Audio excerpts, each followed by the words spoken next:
Hi guys, my name is Bernard Tay. I'm a marketing and entrepreneurship senior. I'm the leader of the T.A.P group, and this is? I'm Cassandra Principal. I'm a graphic designer. We do have a technical team pending approval, and that is why we do not have them on board right now. Have you ever felt like you were the only one who did not understand the material in class? Have you ever felt any difficulty asking questions for whatever reason? Have you always gotten credit for all the work you did out of class? Students have different learning styles. Some are able to get a material from a professor and understand immediately. Others take a lot longer to understand the same material. Professors, unfortunately, have only one style of teaching, and that is, unfortunately, they expect students to alter their methods of learning to meet that style. In class, professors expect students to ask questions whenever they do not understand a subject they're talking about. But this can be problematic because some students are shy, some are timid, and some just fear the possibility of being judged. Outside class, professors expect students to utilize office hours. This brings another problem. The method of teaching the professor gives in the office is usually the same method they had tried in class that did not work. Due to these reasons, students try to utilize a peer-to-peer study approach, which has been proven by extensive research to be very effective in helping students do a lot better in class. That is where we come in as the T.A.P team. T.A.P is a mobile app-based social platform that allows students to find all their classmates in one location. With just one tap, a student is able to easily locate any of their classmates and ask to meet to study. Once that meeting has been scheduled and the students have met, their phones are paired. A log is created and sent to their professors. At the end of the semester, they stand a chance of getting extra credit based on the number of credits they have accumulated. T.A.P is different from our competitors. T.A.P is effective for all kinds of students. Mature students, for students who are commuting, for students who have learning disabilities like myself. I will elaborate on that a little later. Moodle, Cengage, Blackboard, other peer-assisted learning programs are available, but they're all different because T.A.P is the only one that is created around students. T.A.P is the only program that allows students to do a lot better in school. Sometimes students study a lot out of class, and when come exam time, they're not able to demonstrate all they have studied just by taking an exam. With T.A.P, a student is able to get that gap fixed, that bridge we're able to cross. Our competition is not functioning in the favor of the students. It's not social. Students are not easily able to interact on there. If you send a message on Blackboard, it takes a long time for your recipient to respond to it. But because T.A.P is social, students are able to engage on it and enjoy the platform while getting a better chance to pass their classes. To get T.A.P started, we need about $12,000, of which $6,000 will be used to get a lawyer. A part of that $6,000 will be used to file our licensing fees to get patents, and $5,000 to hire a mobile app developer who would help us to develop the minimum viable product. It's going to take about 5 weeks to get this to the market. We do have a wireframe of what T.A.P is supposed to look like once we have it created. And guys, I have a learning disability. It takes me a lot longer to study in class. And I took calculus 1, 2, and 3. Luckily, I had this man over there who helped me to pass all my classes. Nice job. I know with a system like T.A.P in place, education is going to be a lot better. With just a T.A.P, you guys can help us to bring this thing into fruition. Thank you. Please ask questions. All right. Questions from the judges? Sure, I'm sorry. So you mentioned about that it brings people together and then it will show the amount of time that they have been working outside of the classroom. Yes. What prevents people from gaming the system? What prevents that, people, my friend and I will take in the class, it shows that we've spent 4 hours, we're hoping to get extra credit. Right. It's So not we legit. do have the extra credit part broken into two parts. We believe when students spend time studying, their grades increase. They do better in their exam scores. So the first part, you get credit just for accumulating a certain number of hours. Every professor usually has a certain number of hours they expect their students to study per week. We're going to try to use that by the end of the semester, the population of the whole number of hours, to give one part of the credit. But the other part comes from the students doing incrementally well in their exams. So it's not only them accumulating the hours, but they have to progressively do better in their exams to prove that TAP is really helping them. So is your primary market the professors? Because to get them first to encourage their students to use this and put it into their grading system? Or Yes. would it be the students? It is targeting both of them. We believe TAP is efficient in the fact that it helps students to easily locate other classmates, right? But it is hard for professors to usually tell what students are doing out of class. While this may not exactly prove to the professor that the student is studying, they're at least able to see that some time has been spent studying the material. That alone, I believe, is motivating enough for the professor to allow the students to get that extra credit if they're doing better in class. Can you run competition more? Because it seems like, for a peer-to-peer system, like what advantages do you give over what's out there today, or people just text each other, or kind of connecting in class? Right. So once class is over, some students are shy. It's usually hard for me to engage with other people, like in class. But once class is over, I have gained a lot of personality. I have. So once class is over, like when the students are gone, and it can get very awkward trying to stop someone who's rushing to leave the class. That is the first hindrance for people who are timid, for people who are not able to socially engage with other students. This is even a bigger problem for commuters because they're commuters. After class, they have to go. They're not on campus to find study areas like we have around right now. Okay. So is this like Tinder for brains?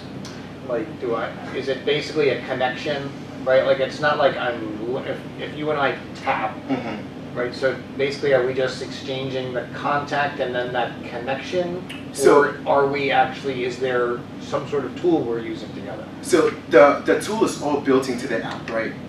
Once you and I meet, our phones are paired together, and you have to push tap in for a timer to start counting. Yeah. That timer is automatically sent to your professor. The only work the professor has to do is to have the app. We already create the population for the professor based on the number of students they have in the class.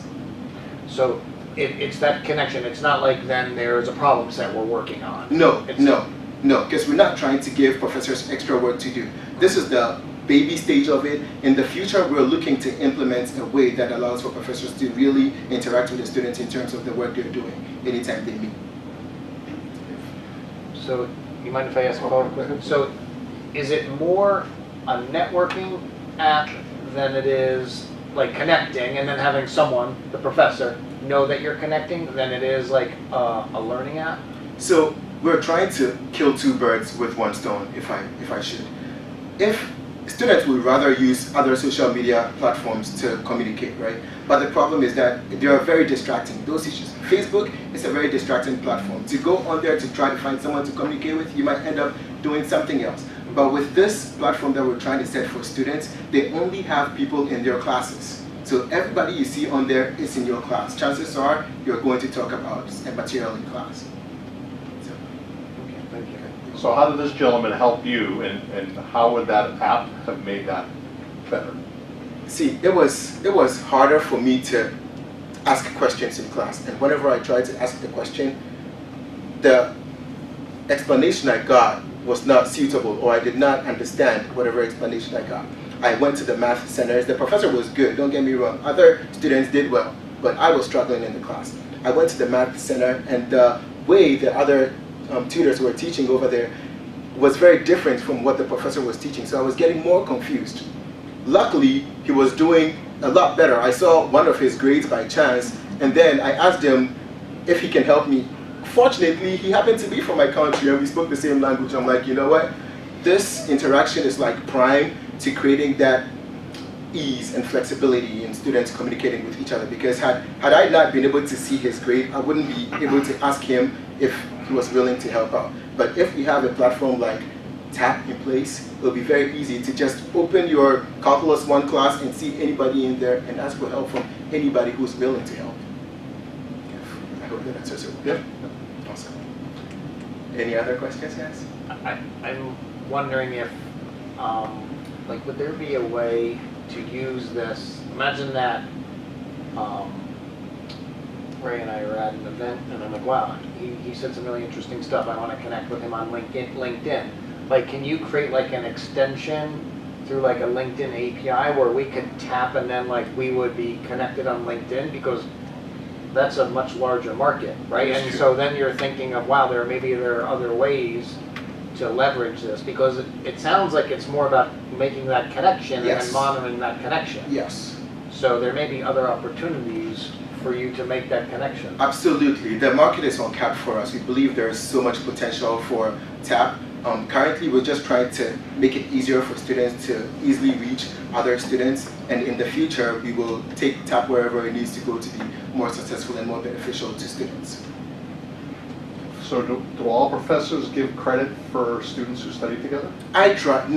So far I do not know any professor that has done that. Last semester, however, when the inception of T.A.P came into ideation, I went to a couple of professors to which one opted to give extra credit for whichever student is able to demonstrate that they studied with another student.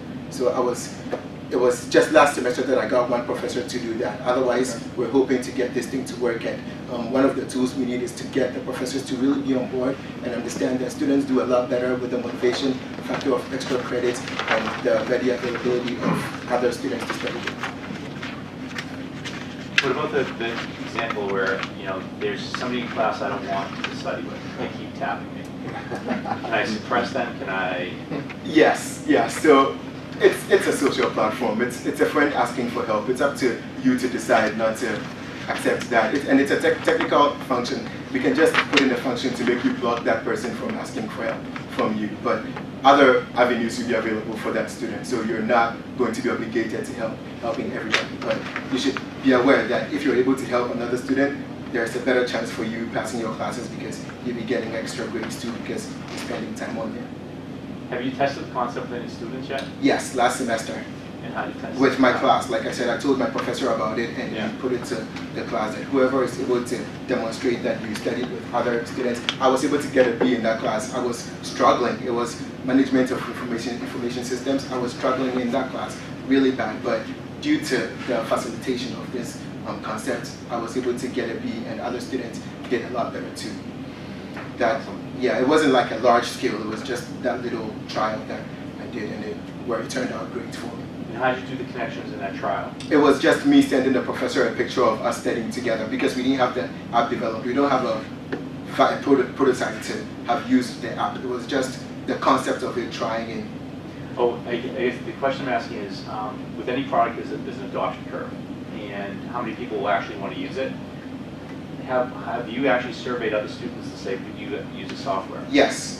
So last semester we went into the FAHSS, that was like a sub-difference maker program, and we had to survey a lot of people. I went to about 5 different classes, so an estimate by myself is about 200 students, just by myself. Just last Saturday, I'm a bartender. At my bar, one of my customers was asking me what I've been up to, and I'm like, oh, this is what I've been working on. It's like, just so you know, I'm a teacher.